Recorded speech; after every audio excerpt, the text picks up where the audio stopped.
Слушай, у меня классная история есть. А я куда-то на край света вообще далеко. Как я вообще сюда могла согласиться поехать? С чем я думала? Как все-таки ты решилась? Подожди, он же не твой зачем муж. туда? Он Вот. не твоя семья. Я уже А забыла. как твои родные вообще тебя отпустили, дали свое благословение и добро? Да, это такой каверзный вопрос, ты меня просто... Вот тут, вот в этой суете всей, как будто ты уже забываешь Теряешь что-то помолиться. важное. Да, вот потому что ты постоянно куда-то бежишь, Когда поздно начинать петь? когда ты уже умер. Вот тогда поздно. Могло бы скоро появиться очень много песен, в которых бы мы никогда не догадались, что текст сгенерированный. Сначала это было такое множество. Ничего себе, она отберет это и отберет работу. Но так как может сочинить человек, и пока еще не умеет. Каким ты видишь свое служение и себя в церкви? Что именно твое? Что ты любишь делать? Я обожаю петь. Настя, мне очень было бы интересно послушать тебя. Ты могла бы нам сегодня спеть? Без тебя на земле не жить и дня, ни шагу не ступить, и мне не быть такой счастливой никогда. В чем ты видишь главную ответственность музыкального служителя тогда в церкви? Чтобы музыка, которая звучит со сцены, чтобы люди, которые исполняют, чтобы это не было просто как очередной музыкальный номер, чтобы это работало в сердцах людей. Рада всех приветствовать на нашем подкасте «Горчичное зерно». И новый выпуск у нас сегодня с Настей Андрусяк, музыкальным блогером и инфлюенсером. Спасибо, что пришла, Настя. Привет, спасибо, что пригласила. У меня первый вопрос для гостей. С каким героем Библии ты себя ассоциируешь? Скажем, кто тебе больше всего и ближе по характеру, по настроению? Знаешь, один из моих любимых героев, это, наверное, Давид. Все-таки. Он такая очень интересная личность в плане того, что у него он всегда проходил через какую-то борьбу, но при этом всегда Бог находил к нему пути, и он находил пути к Богу. Мне нравится то, что он приходил к Богу через падение, не только через какие-то взлеты. Не был всегда идеальным. Да, вот. Угу. Расскажи немножко о себе, откуда ты родом, о своем пути, чем ты занималась на протяжении своей жизни, и как очутилась в США и конкретно в Калифорнии. Я даже не знаю, с чего начать. Это долгая история, давай. Долгая где история. ты родилась? Попробуем не очень долго. Я родилась в Украине. Там я работала как музыкальный преподаватель вокала, и также я была солисткой, вокалисткой оркестра Национальной гвардии полиции. Вот это достижение. Да, было очень интересное время. Как в итоге ты оказалась в США, когда у тебя, казалось, все было хорошо, и даже ты выступала как бы от лица государства? Да, на самом деле моя жизнь вполне устраивала, мне все нравилось. И когда началась война, вот этот весь кошмар, я просто застряла на месте, я не могла встать с кровати, я не понимала, что мне делать. Я не понимала, что мне надо складывать в чемодан, какие вещи, носки, или надо мне брать этот свитер или нет, или вообще сейчас прилетит ракета, я умру. А я еще умею так в красках все расписывать. Нафантазировать. Первым делом я, конечно, отправилась домой к своим родителям, в свой родной дом, и оттуда уже принимала решение, что делать дальше. Но вообще, какие варианты были? Были варианты... Куда? Не знаю, в Европу, как у, не знаю, большинства украинцев. Думала, сейчас выйдем в Европу на несколько недель, там 2-3 недели, и вернемся. Все закончится. Но так и не вернулись. Вы выехали с одним чемоданом, вот так вот с ним и приехали сюда. Но что, наверное, самое интересное было в этой всей ситуации, что за несколько месяцев до войны я познакомилась со своим мужем, с которым я приехала сюда. И я знаю, что без него бы я сюда не приехала. Подожди, вы еще не были женаты? Мы не были женаты. Мы только начали встречаться. На тот момент, да, несколько месяцев, буквально 2 месяца. И как можно подумать, военные действия, да, такое все немножко где-то романтизировано, наверное, вот. Как бы чувства обостряются, да, все накаляется, все решается одним моментом. Да, и он приехал ко мне домой, к моим родителям, познакомились, и оттуда мы хотели все вместе уехать, но получилось так, что уехали только мы. И принятие решения вот приехать в Америку пришло к нам не сразу, а уже где-то, наверное, месяц спустя, когда мы во время того, как мы были в Европе, просто узнали об этой программе для украинцев. U4U? И нет, еще U4U тогда не было. И да, на какое-то время мы подумали, можно было бы погостить у родственников. Так. Да, и вот так вот мы сюда приехали.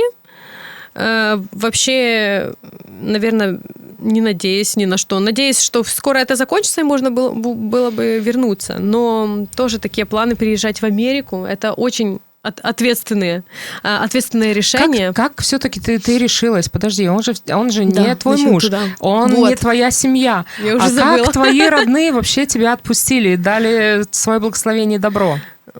Вот, я сама удивилась, как меня родители... Во-первых, я была уже достаточно взрослой девушкой, самостоятельной, но получить одобрение родителей для меня было очень важно. Мне кажется, мы руководствовались больше Божьим провидением, чем какими-то даже чувствами.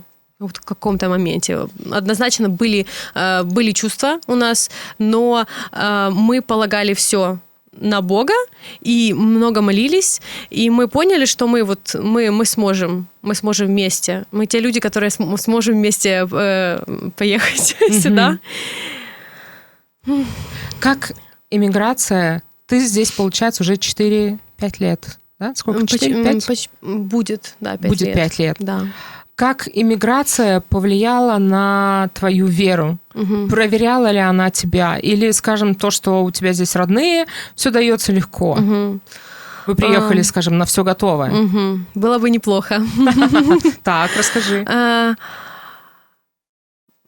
Во-первых, лично для меня это было тяжело, потому что я вообще была первый раз где-то за пределами Украины. И мне было это очень интересно все. Я открытый человек к новому, но в то же время тяжело, потому что это другая страна. И где же мои мама и папа, которым можно в любой момент поехать домой? Получить поддержку, обнимашки. Да, получить поддержку. Но, слава богу, конечно, с семьей моего мужа мне очень здесь повезло, потому что они очень меня любят, и как я их люблю. На момент того, как все началось, вот до иммиграции, мне кажется, у меня был такое пиковые отношения. Отношения мои с Богом были просто на пике, мне кажется, потому что я тогда прям очень сильно доверяла Ему, и я прям чувствовала эту близость каждый день Бога в моей жизни. И это чувствовалось и в опытах, которые происходили в моей жизни. Но когда я сюда переехала, к большому сожалению, я почувствовала, что я прям разделилась с Богом. Как будто Бог остался вот там вот в моем доме в Украине, а я куда-то на край света вообще далеко. Как я вообще сюда могла согласиться поехать? С чем я думала? У меня были такие мысли. Я встречалась с человеком там 3 месяца, и тут я уезжаю со страны, выхожу, бросаю все, и выхожу за него замуж, и все, у меня уже здесь новая жизнь. Но, может, не такая, как я там себе представляла. Потому что мы приезжаем сюда, и мы не приезжаем сюда как туристы, давай посмотрим, что здесь, где океан, где там Санта-Моника, давай... Развлекаться и отдыхать. Да, то есть мы не могли прям полностью расслабиться и вот так отдыхать и развлекаться, потому что надо решать вопрос с документами, надо учить язык, надо как-то ассимилироваться в этом обществе. И, конечно, как многие иммигранты сразу приезжают и думают, так, надо ориентироваться на Америку, надо стать настоящими американцами. И вот тут, вот в этой суете всей, как будто ты уже забываешь помолиться. Да, потому что ты постоянно куда-то бежишь, ты постоянно что-то делаешь. Я думала, что наоборот, такие ситуации, они должны как-то укреплять. Может, у кого-то так и происходит, но у меня получилось чуть-чуть иначе, по-другому. Да. И только со временем как-то я начала обратно возвращать все это, знаешь, рутину общения с Богом. Но, да, вот так вот произошло. Интересно, у тебя получается такой уникальный опыт, когда ты начала встречаться со своим будущим мужем, будучи еще в Украине, и потом вы вместе переезжаете как жених с невестой, как парень с девушкой, и женитесь уже здесь. А на этих стрессовых обстоятельствах были ли у вас какие-то трудности именно из-за того, что вы эмигрировали, скажем, трудности в семейной жизни, как молодоженов, может быть, больше каких-то трудных ситуаций, которые вы пытались разрешить именно из-за того, что было сложно вначале адаптироваться к новой жизни, к новым условиям? Слушай, мне кажется, что я уже с ним всю жизнь живу, с моим мужем. Уже все забыла. Но, честно говоря, прям такого чего-то ужасного и тяжелого нет. Я спрашиваю, потому что я знаю, что достаточно много семей им разводятся. То есть те, которые даже много лет прожили, скажем, в своей стране, эмигрируя сюда, они меняют свою жизнь, они меняются характером, и люди расстаются, потому что они сами тоже меняются под воздействием обстоятельств. Поэтому я решила уточнить. Да, и у нас так получается, что практически 2 незнакомых человека еще, и мы тут надо притираться как-то. Но я что хочу сказать, что вот насчет этого у меня была уверенность, насчет моего мужа, потому что еще в Украине, будучи в Украине, мы старались, мы всегда просили знаков у Бога, и мы молились об этом. То есть если он хотел приехать, мы были в разных городах, мы не могли видеть друг друга каждый день, то есть те пару месяцев, которые мы были вместе, уже можно там, это еще меньше времени, да, посчитать которые вы были вместе. Да, просто были такие моменты, например, я молилась, Боже, если нет твоей воли на эти отношения, вообще, я не хочу тратить свое время на это. Просто отведи, пускай произойдет какая-то ситуация, что не получится нам встретиться. Он также молился, Боже, говорил, пускай у меня пробьют колеса там где-то по пути, что-то остановят полицейские или что-то произойдет, чтобы я не доехал, если Настя не тот человек, с которым мне нужно быть. Этого не случилось. И, то есть это было не одноразово, а так много раз. И мы много молились и вместе, и порознь. И я думаю, мы прям чувствовали вот это провидение Господне в нашей жизни и в наших отношениях, что Он одобряет. И также хочу посоветовать молодым телезрителям то, что мы проходили консультацию. Это очень интересная штука, добрачное консультирование с пастором, потому что, как нам сказали, цель консультирования, она в том, чтобы людей разделить, то есть показать все стороны. То есть попробовать показать вам самый негатив, чтобы вы еще раз поняли, нужно ли вам туда заходить. Да. И вот это было очень так на заметочку, что, ребята, не бойтесь, проходите консультирование, даже если вы не собираетесь сразу жениться сходу, просто... Лучше заранее посмотреть, и консультирование как раз помогает открыть разные стороны семейной жизни. Я хотела бы у тебя уточнить также, как давно ты в церкви и как давно ты верующий человек? Я в церкви с детства. Моя мама пришла к Богу через евангельскую программу. Мне на тот момент было лет 5 или 6, и я очень помню хорошо вот это время в церкви. Я не знаю, я так любила время в церкви. Я так любила церковь в субботу. Можно упоминать, да, что Да, мы в субботу? конечно. Любила субботу, вот эти служения, стихи, пение, все, что просто было связано с церковью. Я не представляла свою жизнь без этого. Мне очень понравилось.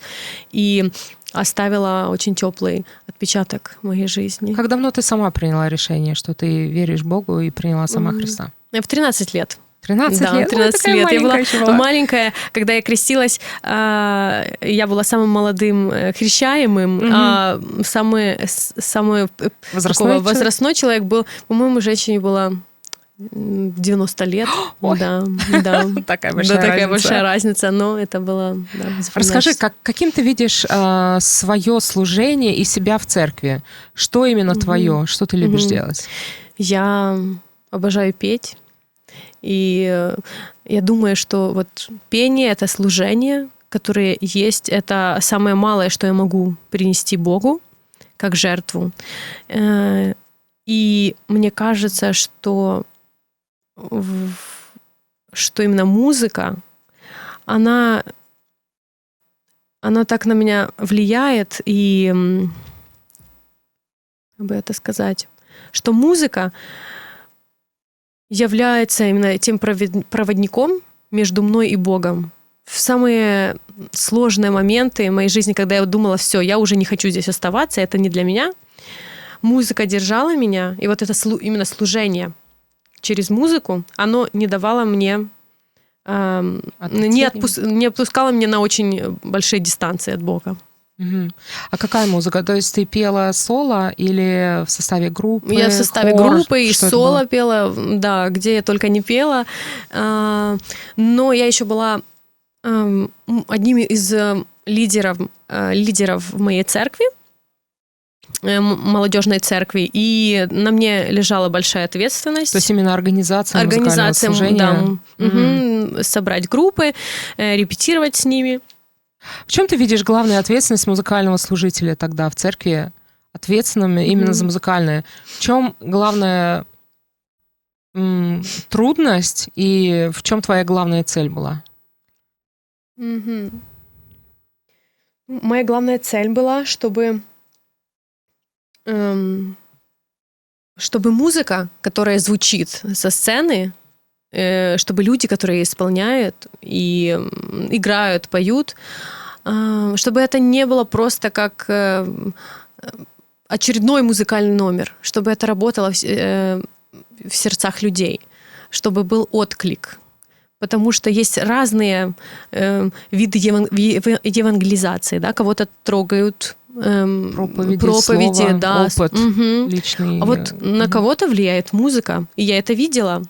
И вот это была не только моя цель нашей команды, а трудность была в том, чтобы собрать нужных людей, кого-то упрашивать, возможно, надо было. Так. Да. И не всегда были профессиональные музыканты, окружали нас. И поэтому это такая фрустрация немножко, когда ты музыкант, а кто-то не музыкант, и ты иногда не можешь понять, почему человек не может больше там заниматься, да, минимально потому, что это не его профессия, не его задача, он выделяет и так уже много времени для того, чтобы послужить. Вот. Это было, наверное, самое сложное всех собрать, но мне очень повезло с ребятами, Бог благословлял, всегда у нас кто-то находился, и мы даже гастролировали по стране с нашими, интересно. своими музыкантами. Да. А какие у тебя любимые жанры и исполнители в христианской музыке? Мне очень нравится, знаешь, такой как поп-гаспел. И мне, знаешь, мне очень нравятся баллады. Вот баллады я прям обожаю. А баллады какие, например? Знаешь, она как... У тебя есть пример? Пример... Угу. Ну, я просто почему вспомнила. Одна просто... Я думаю, что многие знают эту песню «Баллада о трех сыновьях». Знаю, вот. Конечно. И это прям супер популярная песня, мне кажется, потому что она прям показывает, ты реально воображаешь себе этих людей, их историю, и она проводит тебя через такую историю от начала до конца. Когда ты не просто... очень много разных песен есть красивых, да, прославляющих, но вот то, что ты можешь представить, да, то, что это история, и тебя это как-то касается. И я даже помню, что я очень много участвовала в разных конкурсах, пела, и вот я даже... то есть на светских конкурсах. И я помню, когда я училась в школе, эта песня была тогда, уже была на пике популярности. Я даже на светском конкурсе эту песню спела. Да. И как она была принята? Отлично. Я взяла какое-то призовое, первое место. Да, вроде, да. То молодец. Есть очень... Вот мне нравятся баллады. Настя, мне очень было бы интересно послушать тебя. Ты могла бы нам сегодня спеть? Конечно. А какую песню? Это... одна из моих любимейших песен, моего детства, я бы сказала.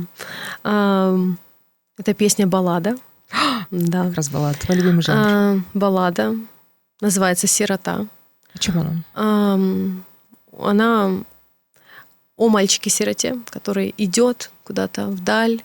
У него ничего нет в этом мире, ничего за душой нет, кроме веры в Бога. И меня лично текст этой песни просто мурашит сильно.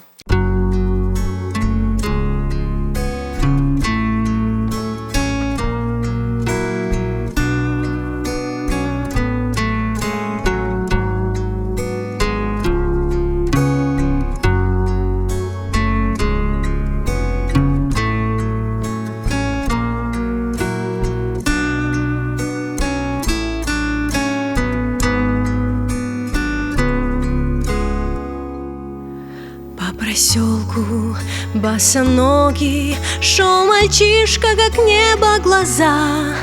Он уверен, что дороги, если с Богом ведут в небеса, теплый ветер он укажет в сердце юном, где вера в Христа. Шел мальчишка, шел отважен, зная путь, где дорога не та. Сирота, сирота, сирота, песню нежную пел для Христа. И на детском лице покатилась слеза, застилая печалью глаза. Сирота, сирота, сирота, на коленях молил у Христа. Дай мне веру прожить и с пути не сойти, дом небесный Иисуса найти. Шел мальчишка и не помнил руки мамы нежнее цветов, но в душе он знал, что Бог мил и добрее, надежнее отцов. Он не бросит, не забудет, даже если в беду ты попал. Бог всех любит, не осудит, кто бы ни был ты, стар или мал. Сирота, сирота, сирота, песню нежную пел для Христа. И на детском лице покатилась слеза, застилая печалью глаза. Сирота, сирота, сирота, на коленях молил у Христа. Дай мне веру прожить и с пути не сойти, дом небесный Иисуса найти.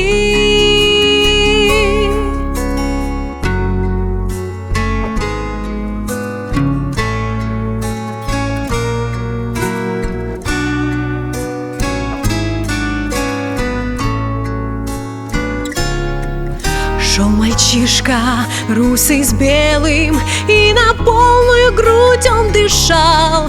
Полем свежим, хлебом спелым, жизнь прекрасна и так хороша. Только с Богом, сердцем малом, не умрет вера в все небеса. Шел мальчишка, шел усталый, на лице была радость, слеза. Сирота, сирота, сирота, песню нежную пел для Христа. И на детском лице покатилась слеза, застилая печалью глаза. Сирота, сирота, сирота, на коленях молил у Христа. Дай мне веру прожить и с пути не сойти, дом небесный Иисуса найти, дом небесный Иисуса найти.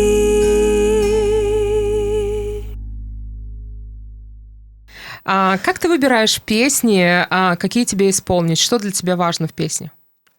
Для меня важен текст, конечно же. Но если будет хороший текст, красивый, но мне не понравится мелодия, или она не будет соответствовать тексту моим... или настроению. Да, настроению, то я просто откажусь от этой песни. Ну, как бы пролистнем дальше.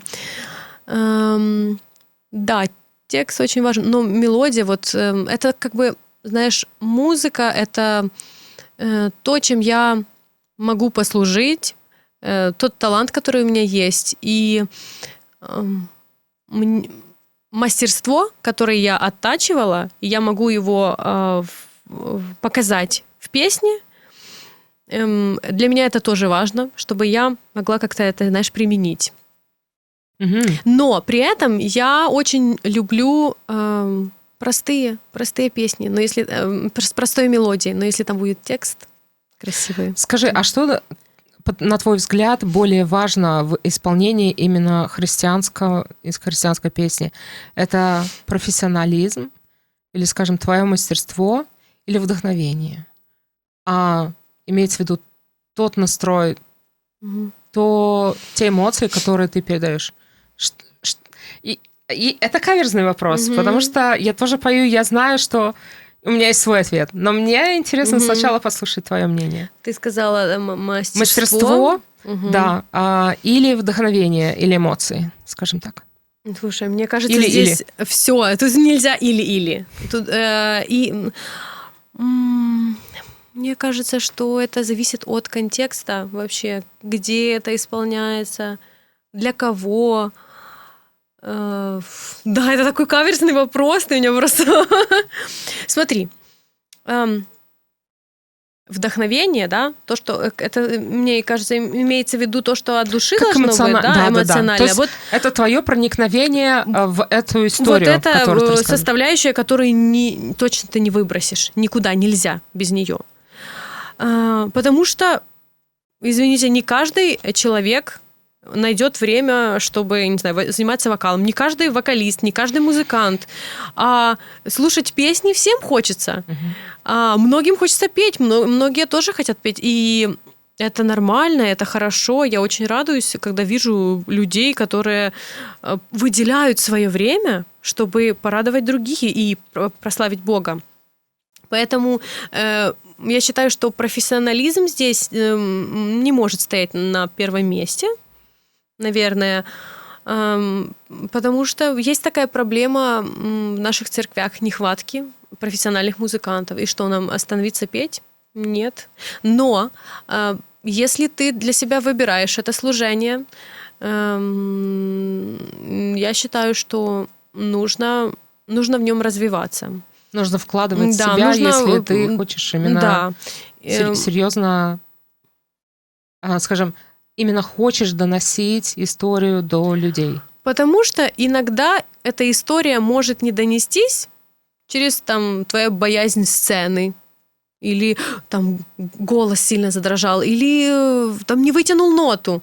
Это тоже может как-то, как ты знаешь... Подкашивать. То есть да, уводить тебя, людей да. от как раз Угу, от того настроя, от той эмоции, которую ты рассказываешь. Да.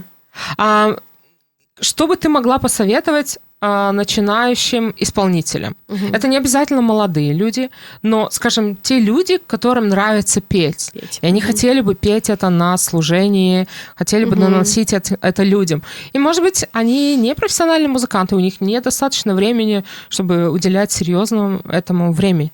Что бы ты могла посоветовать? Какие шаги, что им можно было бы сделать, чтобы улучшить свое качество пения? Смотри, самый классный вариант, да, найти преподавателя по вокалу, если есть такая возможность. Ну, и это заниматься дорого. Хорошо, да. Если это дорого, если нет такой возможности, да, это действительно дорого. Ну, не всегда. Можно заниматься... Просто находить... Ты заходишь на YouTube, ищешь там, как петь высокие ноты, да? Есть куча бесплатного материала онлайн на YouTube. Нужно распеваться. Распевки — это то, как мы развиваем свою технику. Нашу, как сказать слово, вытривалість, стамина. Вот это как стамина. Типа ты выдерживаешь много, выдержку, да?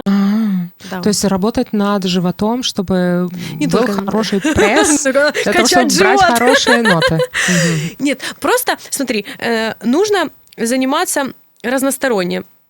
Нужно и над дыханием своим работать, да, и над диапазоном, да, над длиной нот. Это все есть в распевках, которые можно онлайн найти. Конечно, здорово, когда есть преподаватель, который может тебя откорректировать. Но если у тебя нет такой возможности, и если у человека нет возможности, и если человек очень хочет, я думаю, он найдет пути. И если он действительно этим даром служит Богу, Бог ему поможет найти какие-то способы, как это все улучшить. А когда поздно начинать петь? Когда поздно? Когда ты уже умер. Вот тогда поздно. То есть ты думаешь, вообще нет никаких пределов? А как же голос садится, изменения возрастные, гормональные и так далее? Ну, так, слушай, это можно назвать новым веянием, новый этап жизни твоего голоса. И действительно можно научиться петь, и совершенно любому человеку. Мы не будем говорить о том, вот какая цель у этого человека, вот в первую очередь, да? Какая цель у человека, когда он хочет петь? Это стать звездой? Ну, нет, или если мы говорим о христианском пении, это скорее да. Мне нравится петь, я хочу спеть. Вот, я хочу спеть. Потому что бывают люди, которые не видят. То есть ты как музыкант, ты понимаешь, что есть люди, которые очень хотят петь, вот, но которые уже не видят, что, скажем, лучше их пение оставить для узкого круга слушателей, для родных и близких, и в таком случае тут ты встаешь уже как профессионал, ты понимаешь, что... Ну, как сказать таким людям, да, это уже Это очень большая проблема. Нет, это правда очень большая проблема, как сказать и как быть тактичным, чтобы не обидеть человека, потому что человек не идет за славой, да, он просто хочет поделиться своим пением, поделиться тем, что он умеет, и не всегда это получается. Скажи, легко ли тебе бывает выбирать песню, которая тебе по душе? В последнее время очень тяжело. А почему? Нет. Казалось бы, сейчас большой, огромный выбор песен. Тебе даже не нужно искать это на дисках. Все доступно в интернете. Миллионы песен христианских. Тогда, вот, казалось бы, почему проблема? Наверное, потому что их миллионы. Чем шире выбор, тем сложнее найти бриллиант среди, знаешь, всего, что есть. Но о вкусах не спорят. Есть песни, которые кому-то очень нравится, да, такой стиль или такое исполнение. Возможно, тяжело, потому что не находишь то, что именно тебе нравится. В нашей церкви я вижу проблему такую, что очень много музыки, она немножко, так бы сказать, не идет в ногу со временем. То есть немножко подустаревшая, да. и очень простая по да. стилю. Ты знаешь, где-то есть даже... то, что не подойдет в нашу, да? Канонически не подойдет. Ты не можешь ее принести сюда, потому что ты тоже можешь, ну, наверное, не то, что боишься, но ты уже не хочешь опять подпадать вот под эти... Ну, ты имеешь в виду, что есть какой-то определенный стиль, который приветствуется во время богослужения, и некоторые стили будут слишком контрастные и не восприняты зрителями. Именно. Соответственно. Да, но также бывает, знаешь, красивая музыка, но пустой текст. И либо наоборот. Поэтому нужно писать свои песни. Кстати, как ты думаешь, насколько сейчас заходит ИИ, и насколько он мог бы помочь делать хорошую, качественную музыку? Качественную христианскую музыку? Я знаю, сейчас ведутся очень интересные споры, и мне самой интересно, насколько можно верить словам ИИ, который говорит, ты знаешь, я вот верю, и мне приходят такие слова, Боже, там и что-то там такое. Мне смешно, потому что я понимаю, что ИИ — это чисто только, как сказать, языковая модель, генерящая текст. И при этом смешно видеть, когда он тебе советует рецепты какие-то, говорит, это мой самый любимый проверенный рецепт. И то же самое с музыкой. Когда ты залазишь в духовную часть, это смешно. Но, с другой стороны, я думаю, что могло бы скоро появиться очень много песен, в которых бы мы никогда не догадались, что текст сгенерированный. Вот какое твое мнение? Слушай, я, если честно, уже сама копалась в этой теме, и я уже думала, у меня... Вот я пишу тексты, да, а вот с музыкой у меня не всегда складывается. То есть мне хочется написать что-то такое необычное, красивое, но по факту у меня получается там, не знаю, как-то меня не впечатляет. Меня не цепляют вот эти мелодии. И я думаю, может, я порой что-то с ИИ, что-то можно там интересного придумать, но пока... Ничего такого особенного он тоже не выдает. И сейчас очень много везде этой музыки яичной, да, и голосов, и ты уже слышишь, все-таки ты понимаешь. Сначала это было такое множество, ничего себе, она отберет работу у многих людей, там, у музыкантов. У некоторых, возможно, да, она сейчас тоже где-то соперничает, но так как может сочинить человек, и пока еще не умеет так делать. То есть нет... Это как, знаешь, есть техника, вот, и техничный, он может тебе любой инструмент туда, что ты не скажешь, там и скрипки, и весь оркестр, и орган туда в твою песню поместить. Но вот то, как сочинить человек... Нет вот этого живого прикосновения. Нет души, знаешь, нет души в этом. А скажи, как ты думаешь, имеет ли смысл христианским исполнителям развивать свой вкус, свой музыкальный вкус? Однозначно им и нужно развивать, слушать разные стили, разных исполнителей, даже разных деноминаций, чтобы просто... Ну, в этом действительно ты свой вкус, как сказать, это развиваешь, да. Должна быть наслушанность. Ты тоже не все можешь подряд слушать, правильно? Ты же будешь слушать что-то, и так, мне эта песня не нравится, это нравится, я выбираю это, и так и формируется твой вкус и твой стиль. Сейчас я тебе задам вопрос, возможно, он покажется каверзным, но я думаю, что этот вопрос, насчет него бьются копии, по крайней мере, я слышала много об этом в церкви. Имеет ли смысл развивать свой вкус, в том числе слушая не христианскую музыку? Очень каверзный вопрос. Дабы не стать искушением для кого-то. Я слушаю. Мне нравится. Не все подряд.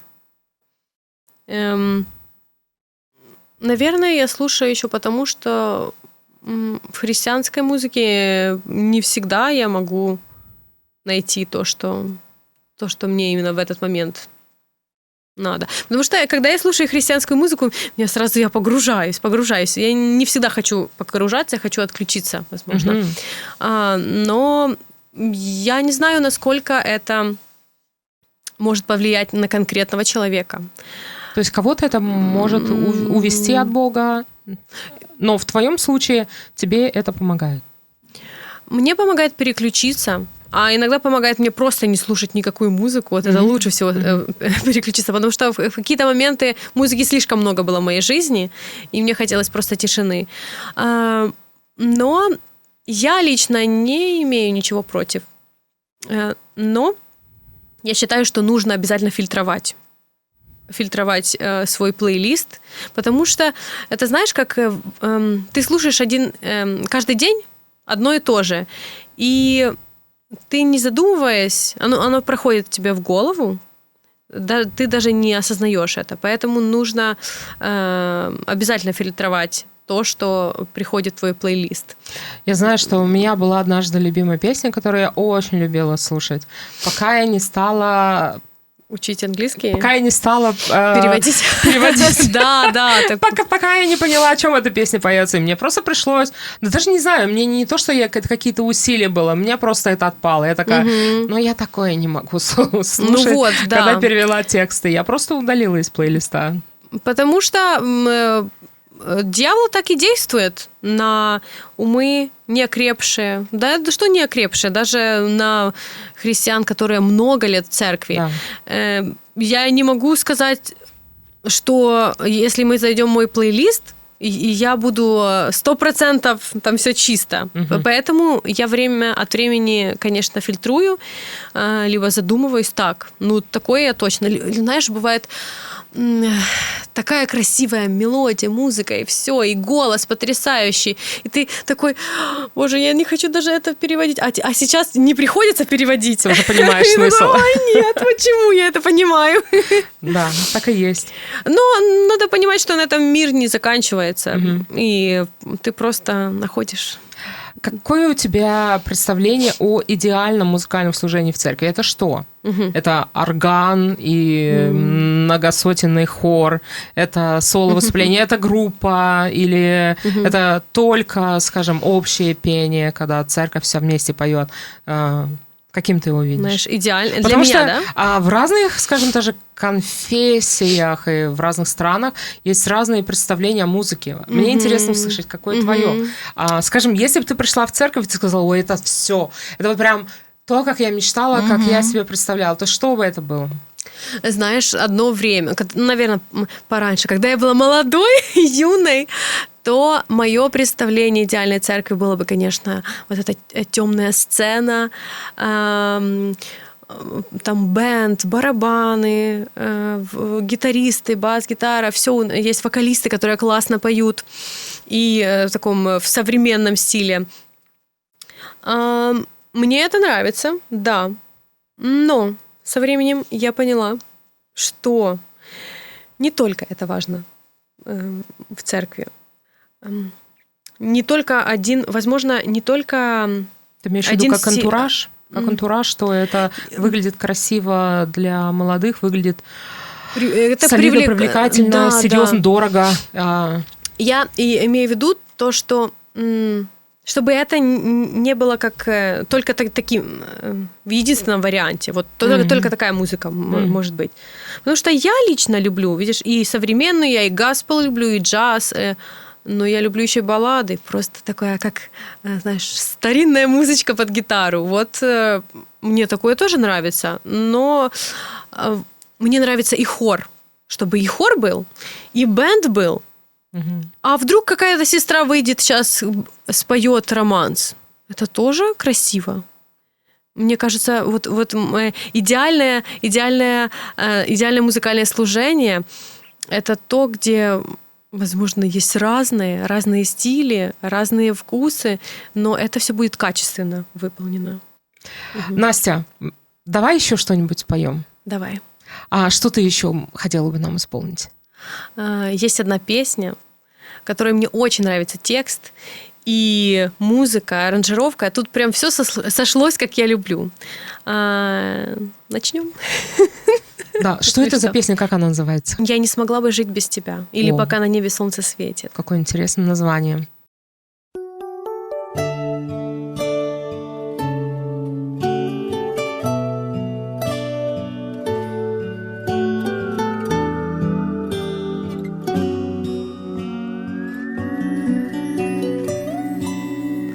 Пока на небе солнце светит, и река стремится в океан, до конца времен вовеки буду я любить тебя.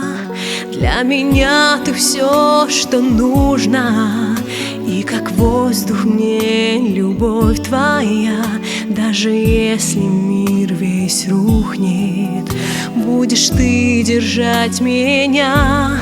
Лишь тебе нуждаюсь я, и быть хочу с тобою вечно. Я знаю, что без тебя на земле не жить и дня, ни шагу не ступить, и мне не быть такой счастливой никогда. Я знаю, что без тебя просто б не было, мой Бог, меня.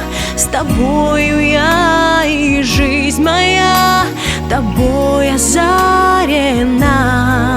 Я не смогла бы жить без тебя. Ты пришел ко мне на помощь, я звала тебя, услышал ты. Ты согрел меня любовью, дал мне силы, чтобы жить. Лишь тебе нуждаюсь я, и быть хочу с тобою вечно. Я знаю, что без тебя на земле не жить и дня, ни шагу не ступить, и мне не быть такой счастливой никогда. Я знаю, что без тебя просто б не была, мой Бог, меня. С тобою я, и жизнь моя тобой озарена.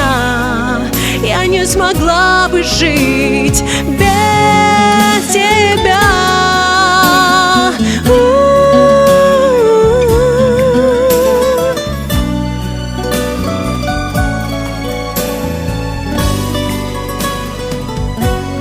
Лишь тебе нуждаюсь я, и быть хочу с тобою вечно.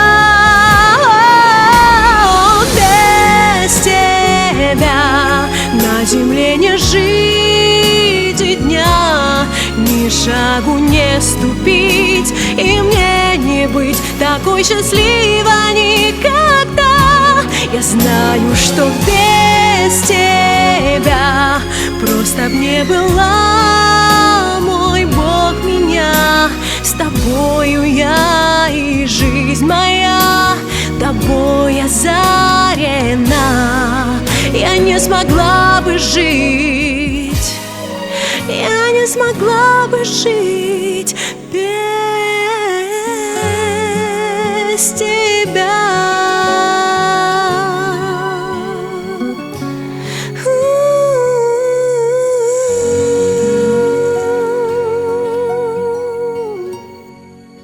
Есть ли у тебя какие-то интересные истории из церкви, когда это касалось музыкального служения, которые тебя вдохновляли невероятно?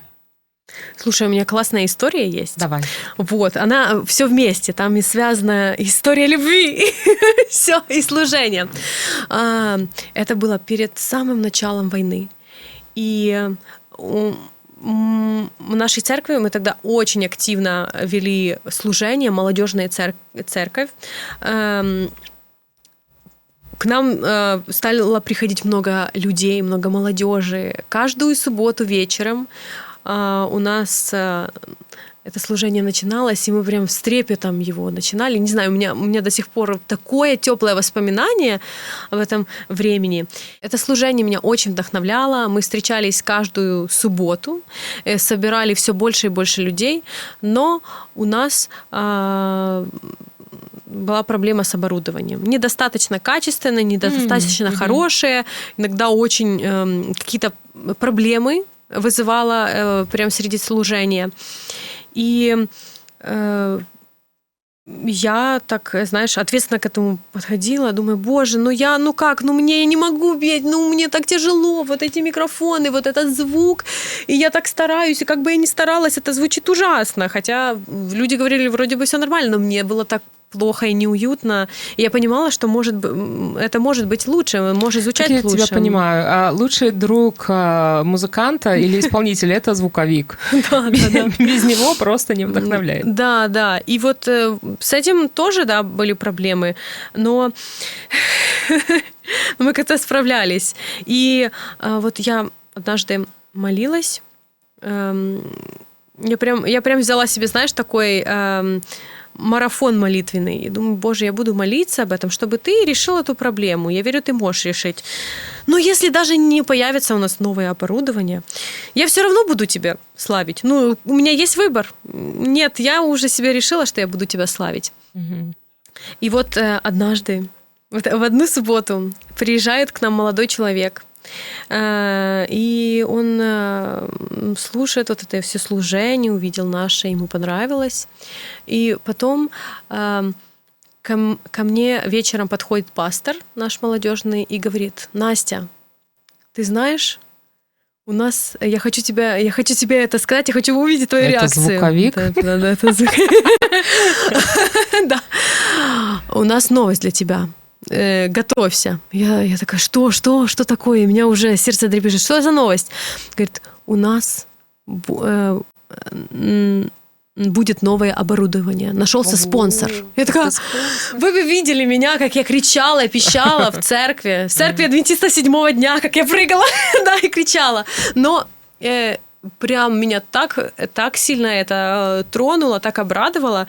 И потом позже я узнала, что это мой будущий муж, который решил, да, так поддержать церковь, да, поддержать служение. И такой жест, конечно, он тоже меня очень тронул. Хотя он хотел остаться анонимным, но, конечно, в небольшой церкви, да, птица нашептала. Да. И с этого как-то начались наши отношения. И вот новый пик, знаешь, моих отношений с Богом и понимания вообще меня и Бога, и нашей взаимосвязи. Скажи, ты предпочитаешь больше зарубежную музыку, скажем, на английском языке, или у тебя есть любимые исполнители украинцы? В моем христианском плейлисте в основном, наверное, англоязычные песни. Но когда меня тянет на родину, да, то у меня есть любимый исполнитель. Я очень люблю Виталия Ефремочкина. Вот прям его песни. Чем он тебя трогает? Слушай, там просто там есть все. Текст глубокий, особенно текст, написанный, основан на Писании, на текстах библейских. Аранжировка, музыка, которая тебя мурашит и которая прям заходит под кожу. Мне лично очень нравится. И голос. Его голос просто... Я понимаю, что это не только Божий дар и талант, это сколько усилий его личных. Так что респект Виталию, он просто мой любимый исполнитель. Ты знаешь, я не слышала о таком исполнителе, но после твоей рекомендации обязательно посмотрю. И скажем, ближе двигаясь к концу, мой вопрос еще к тебе. Скажем, когда мы поем христианские песни, мы в том числе посвящаем эти песни Богу, потому что мы поем о Нем, поем о нашем опыте с Ним. И все равно мы испытываем, мы молимся, но, скажем, поем с некоторым трепетом и более ответственно, потому что мы поем о Нем, о Боге. И вот эти эмоциональные качели, которые неизбежно случаются у каждого исполнителя, как твоя вера, она тебе помогает с этим справляться, или наоборот, ты еще больше волнуешься, когда поешь что-то во славу Его?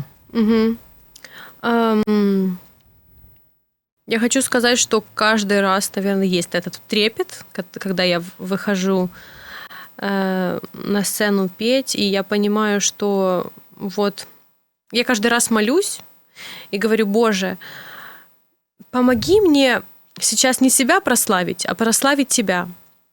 Знаешь, у каждого случаются какие-то фальши, какие-то, не так ты спел, как ожидал, не так, как ты заготовился. Я постоянно слова забываю.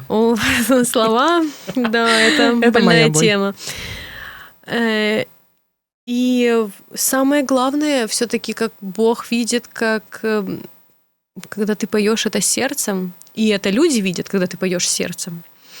И даже если что-то пошло не так, как ты ожидал, вот это наполнение, которое ты вложил, это всегда чувствуется. Если это люди видят, то Бог тем более это видит. И Он видит, как ты готовился. Поэтому, я думаю, это самое важное в том, как раз, кстати, когда ты говорила, что вот есть люди, которые хотят петь, что им можно делать? Они не профессионалы. Пойте, конечно, развивайтесь, но когда вы это делаете от души, это действительно трогает. Я абсолютно согласна. Мой последний вопрос к тебе, и который я задаю всем нашим гостям. В Библии есть текст, что если бы у вас была вера с горчичное зерно, и вы бы сказали той горе перейди сюда, она бы это сделала. Если бы у тебя была такая вера, которая может делать все, и все, что ты не скажешь, оно сбудется, что бы ты загадала, что бы ты спросила у Бога? Я бы, знаешь, наверное, с того времени, как я стала мамой, мое сердце всегда болело за детей. Но сейчас еще больше. И когда я вижу, когда страдают невинные дети, для меня это... На разрыв сердца. Да, на разрыв сердца. И у меня даже сейчас мурашки. Поэтому я бы попросила, я бы сказала, чтобы все дети этого мира перестали страдать. Как бы это банально ни звучало, знаешь, но я бы очень хотела этого. Спасибо. Мне важен любой ответ, который есть. Он говорит о твоем сердце, о твоих приоритетах. И я это принимаю. Дорогие зрители, если вам понравился этот выпуск, понравился наш разговор с Настей, пожалуйста, подпишитесь на наш канал, поставьте, пожалуйста, колокольчик и лайки, и мы будем рады встретиться с вами в следующий раз. А у Насти я снова хочу попросить еще одну песню на прощание. Пожалуйста, исполни что-нибудь. Совершенство Твое не имеет границ. Я ценю каждый миг жизни с Тобою. Ты бессилие мое утираешь с ресниц, наполняешь меня верой живою. Я предвкушаю красоту поклонения. Я воздеваю руки к Тебе без страха и сомнения. Совершенный Бог, поклоняюсь я святостью Своей. Осени меня теплотой согрей, силой одари. ценнее Твоей совершенной любви. Совершенство Твое не имеет границ. Я ценю каждый миг жизни с Тобою. Ты бессилье мое удираешь с ресниц, наполняешь меня верой живою. Я наслаждаюсь глубиной поклонения. Я воздеваю руки к Тебе без страха и сомнения. Я предвкушаю красоту поклонения. Я воздеваю руки к Тебе без страха и сомнения. Совершенный Бог, поклоняюсь я святостью Своей. Осени меня теплотой согрей, силой одари. Ничего нет ценнее Твоей совершенной любви. Совершенный Бог, поклоняюсь я святостью Своей. Осени меня теплотой согрей, силой одари. Ничего нет ценнее Твоей совершенной